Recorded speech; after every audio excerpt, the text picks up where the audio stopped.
കൃത്യമായിട്ട് ഓർമ്മയില്ല. അത് നല്ല രീതിയിൽ ക്ലോസ് ചെയ്തു. എല്ലാവരെയും അഭിനന്ദിക്കുകയാണ്. You done extremely good work. നല്ല ജോലിയായിരുന്നു, നല്ല പണിയായിരുന്നു. നല്ല രീതിയിൽ ബിസിനസ് കൊണ്ടുവരാൻ നിങ്ങൾക്ക് സാധിച്ചു. എല്ലാവരെയും ഞാൻ അപ്രീഷിയേറ്റ് ചെയ്യണം. കാരണം നമ്മുടെ ബിസിനസ്സിനകത്ത് ബിസിനസ് കഴിഞ്ഞ മാസത്തെക്കാളും അതിന് മുമ്പിലത്തെ മാസത്തെക്കാളും കഴിഞ്ഞ മാസം ബിസിനസ് കൂടി എന്നുള്ളത് തന്നെ ഏറ്റവും വലിയ ഗ്രോത്താണ്. ഞാൻ കഴിഞ്ഞ ശനിയാഴ്ച പിക്കപ്പ് സെന്ററിന്റെ ഓണേഴ്സിന്റെ ഒരു മീറ്റിംഗ് ഉണ്ടായിരുന്നു. ഞാനും അൺഫോർച്ചുനേറ്റ്ലി ഒരു പിക്കപ്പ് സെന്റർ എടുത്തിട്ടുണ്ട്. അപ്പൊ അതിന്റെ ഓണറുടെ മീറ്റിംഗിനകത്ത് കമ്പനി പറഞ്ഞത് ഈ വർഷം കമ്പനി പ്ലാൻ ചെയ്യുന്നത് 160 കോടി ടേൺ ഓവർ ആണ് കേരളത്തിൽ നിന്ന്. പക്ഷേ ഇതുവരെ 40 കോടി ചെയ്തത് കാരണം നമ്മൾ ചിലപ്പോൾ 190 കോടി വരെ എത്തും കേരളത്തിലെ മാത്രം ബിസിനസ്. നിങ്ങൾ മനസ്സിലാക്കുക, പല ഡയറക്ട് സെല്ലിംഗ് കമ്പനികൾ, നിങ്ങൾ കാണുന്ന ഡയറക്ട് സെല്ലിംഗ് കമ്പനികളുടെ ഒരു വർഷത്തെ ടേൺ ഓവർ 10, 50, 60 കോടിയുള്ള ടേൺ ഓവർ ആണ്. നമുക്കറിയാം ബ്ലൂ ലൈഫ് എന്നൊരു കമ്പനി ഉണ്ട്, അവരുടെ ടേൺ ഓവർ 80 കോടിയാണ്. നമ്മുടെ കേരളത്തിലെ ടേൺ ഓവർ 160 കോടിയാണ്. മനസ്സിലാക്കേണ്ടത് ആ ലെവലിലാണ്. അവർ 80 കോടിയുടെ ടേൺ ഓവർ എനിക്ക് തോന്നുന്നു അവർ പറയുമ്പോൾ 60 കോടി കൂട്ടിയാൽ മതി. അത് എത്രയോ വർഷം കൊണ്ട് ഉണ്ടാക്കിയെടുത്ത ടേൺ ഓവറാണ്. ഒരു വർഷത്തെ ഇന്ത്യ മുഴുവൻ നടത്തിയ ബിസിനസിന്റെ ടേൺ ഓവർ അതിന്റെ കൂടുതൽ, അതിന്റെ 2 ഇരട്ടി ടേൺ ഓവർ കേരളത്തിൽ നിന്ന് ഈ കമ്പനി കൊണ്ടെന്ന് പറഞ്ഞാൽ കമ്പനി എവിടെ നിൽക്കുന്നു മനസ്സിലാവും. സോ ഇപ്പോഴും നമ്പർ 1 കമ്പനി കേരളത്തിൽ, ഇന്ത്യയിലെ number 1 direct selling company in terms of turn over my life സ്റ്റൈലാണ്. നമുക്ക് അഭിമാനിക്കാം. നമ്മൾ 2024 ഏറ്റവും നല്ല പ്രൊഡക്റ്റുകളുടെ അവാർഡ് കിട്ടും എന്നുള്ളത് തന്നെയാണ് നമ്മുടെ പ്രതീക്ഷ. സോ തീർച്ചയായിട്ടും നമുക്ക് വലിയ ഒരു ഗ്രോത്ത് ഉണ്ടാകാനുള്ള എല്ലാ സാധ്യതകളും നമ്മൾ മുന്നിൽ കാണുന്നുണ്ട്. ഞാൻ നിങ്ങളോട് ചോദിക്കുന്ന കാര്യം, നിങ്ങളുടെ ജീവിതത്തിൽ കിട്ടാനുള്ള ഏറ്റവും വലിയ അനുഗ്രഹമല്ലേ ഈ കമ്പനിയിൽ വന്നു, ബിസിനസ് വന്നതും, സക്സസ് ബറിയെ പോലെ ടീമിനകത്ത് വന്നു, ഇത്രയും കൂടുതൽ ലീഡേഴ്സിനോട് വർക്ക് ചെയ്യാൻ സാധിച്ചു. നമ്മൾ അതിന് ശരിക്കും പറഞ്ഞാൽ ദൈവത്തിന് നന്ദി പറയുന്നു. എനിക്കറിയില്ല, പല ആൾക്കാരും ജീവിതത്തിൽ ഒരു വലിയ പ്രശ്നം എന്ന് വെച്ച് കഴിഞ്ഞാൽ നമുക്ക് കിട്ടിയ കാര്യങ്ങളെ കുറിച്ച് അവരെപ്പോഴും ബോധവല്ല, അല്ലെങ്കിൽ അത്രയും ബോധവാന്മാരല്ല.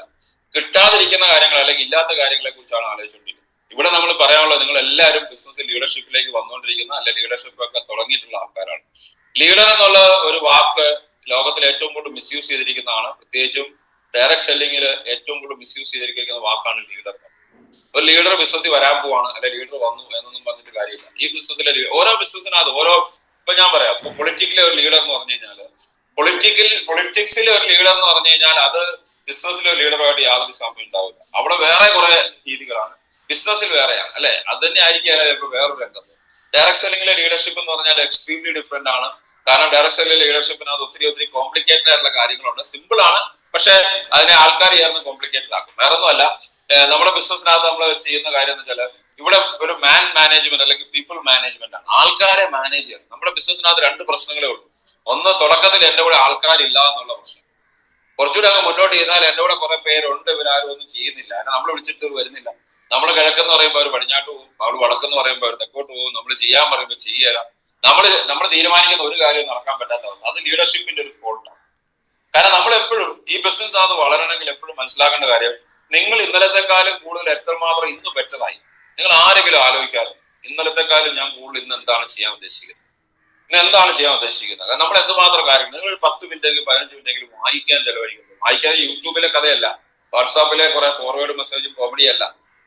ജീവിതത്തിൽ മുന്നോട്ട് പോകാനായിട്ടുള്ള എന്തെങ്കിലും ഉതകുന്ന എന്തെങ്കിലും കാര്യങ്ങൾ, എന്തെങ്കിലും ആത്മകഥകളോ പോസിറ്റീവ് ബുക്കുകളോ, അതല്ലെങ്കിൽ എന്തെങ്കിലും ഇൻസിഡൻസ്, പത്രം അല്ലാതെ കുറെ കാര്യങ്ങൾ. പത്രം വായിക്കണ്ടെന്ന് ഞാൻ പറയുന്നില്ല, പത്രം അല്ലാതെ വേറെ എന്തെങ്കിലും കാര്യങ്ങൾ വായിക്കാറുണ്ട്. ഞാൻ ഇരിക്കുന്ന റൂമിൽ നോക്കിയാൽ മിനിമം ഒരു 4 ബുക്ക് കാണും. 4 ബുക്ക് ഞാൻ ഒരുമിച്ച് വായിക്കുകയല്ല, ഇടയ്ക്കിടയ്ക്ക് ഞാൻ ഓരോ ബുക്കുകൾ, ഒരു ബുക്ക് ഞാൻ എടുത്താൽ ബുക്ക് തീരുന്നവരെ വായിക്കുമെങ്കിലും അതിന്റെ കൂടെ പാരലായിട്ട് ഇവിടെ 1-2 ബുക്കാണ്. വെറുതെ സെഷൻ തുടങ്ങുമ്പോൾ ചുമ്മാ നോക്കുക. നമുക്ക് മോട്ടിവേഷൻ വളരെ പ്രധാനപ്പെട്ടതാണല്ലോ. നിങ്ങൾ എന്തുമാത്രം നിങ്ങളെ ബെറ്റർ ആക്കാൻ വേണ്ടി ശ്രമിക്കുന്നു. നമ്മൾ പണിയെടുക്കുന്നുണ്ട്. പിന്നെ കഴിഞ്ഞ മാസം നിങ്ങൾ നിർത്താതെ വർക്ക് ചെയ്തിട്ടുണ്ടാവും, ശരിയാണ്, ഞാൻ നിങ്ങളെയൊക്കെ അപ്രീഷിയേറ്റ് ചെയ്യുന്നു. പക്ഷെ നിങ്ങൾ ആ സമയത്തും, നമ്മൾ എപ്പോഴും പറയാറുണ്ട്, ഷാർപ്പൻ ദി ആക്സസ്. നമ്മൾ ഈ മരം വെട്ടുന്ന കോടാലി മൂർച്ച വരുത്താതെ വെട്ടിക്കൊണ്ടിരുന്നാൽ കുറെ വെട്ടാമെന്നുള്ളതല്ലാതെ റിസൾട്ട് കുറവായിരിക്കും. നമ്മളെ ഷാർപ്പൻ ചെയ്യാൻ വേണ്ടി നമ്മൾ എന്ത് ചെയ്തു, നമ്മളെ എങ്ങനെ നമ്മൾ ഷാർപ്പൻ ചെയ്തു എന്നുള്ളത് നമ്മൾ മനസ്സിലാക്കുന്നുണ്ട്. അതിനുവേണ്ടി നിങ്ങൾ സമയം കണ്ടെത്തുന്നുണ്ടോ? കാരണം ഇതൊരു ലീഡർഷിപ്പ് ഗെയിമാണ്. ആൾക്കാർ, ലീഡേഴ്സിനെ നമ്മൾ ഡെവലപ്പ് ചെയ്യുന്ന ഒരു ബിസിനസ്സാണ്. നിങ്ങൾ ചില ആൾക്കാർ തരക്കേടില്ലാത്ത സാമ്പത്തിക ഭദ്രതയും ജീവിതത്തിൽ വലിയ പ്രശ്നങ്ങളൊന്നും ഇല്ലാത്ത ആൾക്കാരായിരിക്കും. പക്ഷെ ചില ആൾക്കാർ അതിൻ്റെയൊക്കെ മൂർധന്യാവസ്ഥയിലാണ്. ഞാൻ ഈ ബിസിനസ്സിൽ കണ്ടിരിക്കുന്നത്, പ്രശ്നങ്ങളുടെ മൂർധന്യാവസ്ഥയിൽ നിൽക്കുന്ന ആൾക്കാരാണ് യു ടേൺ എടുത്ത് ഇതിന്റെ ഏറ്റവും മുകളിൽ നിൽക്കാൻ സാധ്യതയുണ്ട്. സീരിയസ്ലി ഞാൻ പറയാം, പ്രശ്നങ്ങളുടെ മൂർധന്യാവസ്ഥയിൽ നിൽക്കുന്ന ആൾക്കാരാണ് ഈ ബിസിനസ്സിൽ ഏറ്റവും മുകളിൽ. ഇപ്പൊ നമ്മുടെ NTCയിലോ RTCയിലോ നിൽക്കുന്ന പല ആൾക്കാരെ കഥകൾ നിങ്ങൾക്ക് അറിയാവുന്ന, ഞാൻ പറഞ്ഞു അതിനെക്കുറിച്ച് സമയം കളയുന്നില്ല. അവരൊക്കെ പ്രശ്നങ്ങൾ ഉണ്ടായിരുന്നുകൊണ്ട് മാത്രമേ ബിസിനസ് വന്നവരും, പ്രശ്നങ്ങളാണ് അവരെ മുന്നോട്ട് നയിച്ചതും, പ്രശ്നങ്ങൾക്ക് അതിജീവിച്ചാണ് അവർ മുന്നോട്ട് കയറിയതും ഒക്കെ തന്നെ.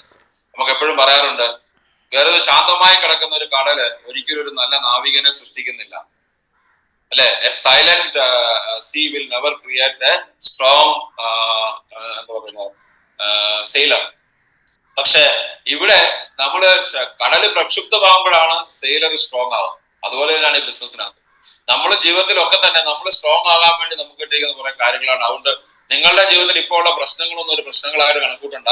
അതൊക്കെ നിങ്ങൾക്ക് തരണം ചെയ്യാനുള്ള ഓരോ ചെറിയ ചെറിയ കാര്യങ്ങളായിട്ട് കണക്കൂട്ടിയാൽ മതി. അപ്പൊ അതുകൊണ്ട് തന്നെ നമ്മൾ മനസ്സിലാക്കേണ്ട ഒരു കാര്യം, നിങ്ങളെല്ലാവരും സക്സസ് പറയും ഉറ്റു നോക്കുന്നത് നിങ്ങളെല്ലാവരെയാണ്.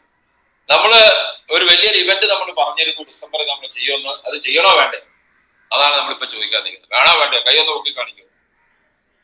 ഹലോ, വീഡിയോ ഓൺ ചെയ്യാൻ വെക്കുന്ന ആൾക്കാരെല്ലാം വീഡിയോ ഓൺ ചെയ്ത് വെക്കും. ഞാൻ കുറെ ആൾക്കാരുടെ മുഖം കാണാനായിട്ടാണ് ഇവിടെ ഇരിക്കുന്നത്. അല്ലെ ഞാൻ വീഡിയോ ഓൺ ചെയ്ത് ഓഫ് ചെയ്ത് സംസാരിക്കാം. അപ്പൊ നമുക്ക് എല്ലാവരും ഒരുപോലെ ഇരിക്കുമല്ലോ. അപ്പൊ വീഡിയോ ഓൺ ചെയ്ത് വെച്ച് നിങ്ങളൊക്കെ ലീഡേഴ്സ് അല്ലേ, നിങ്ങൾ സംസാരിക്കും. നിങ്ങളുടെ മുഖം ഒന്ന് കാണണ്ടേ? നിങ്ങൾ ഇതിനകത്ത് ഉണ്ടോ എന്നെങ്കിലും അറിയണ്ടേ? ഇപ്പം നമ്മളെ ശരിക്കും ബിസിനസ്സിനകത്ത് നമ്മൾ സെറ്റ് ചെയ്യേണ്ടത് എക്സാമ്പിൾസ് ആണ്, അല്ലെ? നിങ്ങൾ ചെയ്ത കാര്യങ്ങൾ ഞാൻ ഇത് ചെയ്തു, നിങ്ങൾ ചെയ്താൽ നിങ്ങൾക്ക് വിജയിക്കുമെന്ന് പറയാൻ പറ്റണം. അതാണ് നിങ്ങളുടെ ആവശ്യം. അപ്പൊ അതുകൊണ്ട് തന്നെ നമ്മൾ ഡിസംബറിൽ നമ്മൾ ഇവന്റ് നമ്മൾ പ്ലാൻ ചെയ്തിട്ടുണ്ട്. മുബീൻ സാറിന്റെ ഡേറ്റിന് വേണ്ടി വെയിറ്റ് ചെയ്യുവാണ്. അദ്ദേഹം ഇന്ത്യയിൽ ഇല്ലാത്തതുകൊണ്ട് നമുക്ക് അങ്ങനെ പെട്ടെന്ന് കയറി ചെയ്യാൻ പറ്റില്ല. പക്ഷെ സൗണ്ട് കുറവാണ്. ക്ലിയർ അല്ലേ?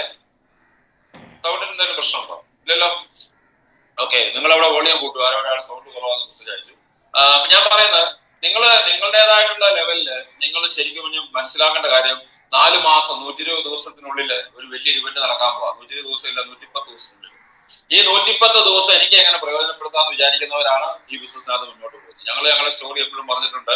ഒരു ഭ്രമരം എന്നുള്ള event Mubeen sir Kozhikode plan ചെയ്തതാണ് ഞങ്ങളുടെ ജീവിതത്തിൽ ഒരു വലിയ വഴിത്തിരിവായത്.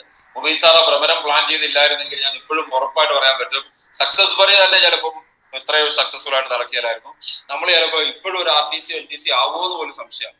പക്ഷെ അന്ന് 6 മാസം 5 മാസം സമയം കിട്ടി. ഈ 5 മാസം കൊണ്ട് RTC ആകുക എന്നുള്ളൊരു തീരുമാനം നമ്മൾ അങ്ങ് എടുത്തു. 5 മാസം 6 മാസം RTC ആകാന്നൊരു തീരുമാനം എടുത്ത് പണിയെടുത്ത ആൾക്കാരാണ് നമ്മള്.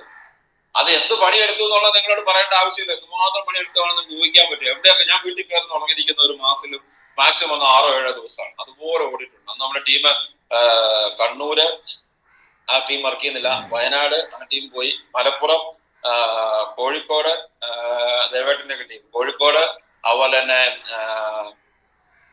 ഇടുക്കി ആ ടീം പോയി, തിരുവനന്തപുരം. ഇപ്പൊ തിരുവനന്തപുരം നമുക്ക് വിനോദം നോക്കുന്നത്, തിരുവല്ല, പത്തനംതിട്ട, ഇവിടെയൊക്കെയാണ് നമ്മുടെ ടീം. ഇങ്ങനെയാ വണ്ടി ഓടിക്കൊണ്ടിരിക്കുന്നത്. എങ്ങോട്ടൊക്കെ പോകുന്ന നമുക്ക് പറയാൻ പറ്റില്ല. പക്ഷെ ഇന്ന് ഞാൻ വീട്ടിൽ നിന്ന് ഇറങ്ങാതെ എനിക്ക് ബിസിനസ് ക്രിയേറ്റ് ചെയ്യാൻ പറ്റുന്നുണ്ടെങ്കിൽ അന്ന് ഓടി ഓട്ടം നിങ്ങൾ മനസ്സിലാക്കണം. അപ്പൊ ഇത് നിങ്ങൾ അതിന് മാത്രം ഓടി ആരും ഇതിനകത്ത് ഇല്ലാന്ന് എനിക്ക് നല്ല ഉറപ്പാണ്. പക്ഷെ ഒരു കാര്യം എനിക്ക് നിങ്ങളോട് പറയാൻ ആഗ്രഹിക്കുന്ന ഒരു കാര്യം ഞാൻ പറയട്ടെ, നിങ്ങൾ എല്ലാവരും ശക്തമായിട്ട് ഇറങ്ങാൻ പ്രവർത്തിക്കാൻ തീരുമാനിച്ചാൽ നിങ്ങൾക്ക് വലിയ നേട്ടങ്ങൾ ഉണ്ടാകുന്നത് ഇന്നല്ല നാളെ ആയിരിക്കും. നിങ്ങൾ പോലും അറിയാതെ വലിയ ഗ്രോത്ത് ഉണ്ടാക്കാൻ നിങ്ങൾക്ക് സാധിക്കുന്നുണ്ടാവും. അപ്പൊ അതിനുവേണ്ടി നിങ്ങൾ എന്താ ചെയ്യേണ്ടതെന്ന് വെച്ച് കഴിഞ്ഞാല്, നമ്മൾ ശരിക്കും പറഞ്ഞാല് നമ്മുടെ ബിസിനസ്സിനകത്ത് ഇനി വരുന്ന 100 ദിവസം അല്ലെ 110 ദിവസം നമ്മൾ ശക്തമായ രീതിയിൽ പ്രവർത്തിക്കണം. അത് എന്തൊക്കെ കാര്യങ്ങൾ ചെയ്യണം എന്നുള്ളതാണ് ഞാൻ ഇവിടെ പറയാൻ പോകുന്നത്. അതിന് ആദ്യത്തെ സംഭവം ഇത്രയേ ഉള്ളൂ. Prepare yourself for a winner. Mentally physically നിങ്ങൾ ശരിക്കും ഒരു വിന്നർ ആകാൻ വേണ്ടി പ്രിപ്പയർ ചെയ്യണം. Physical preparedness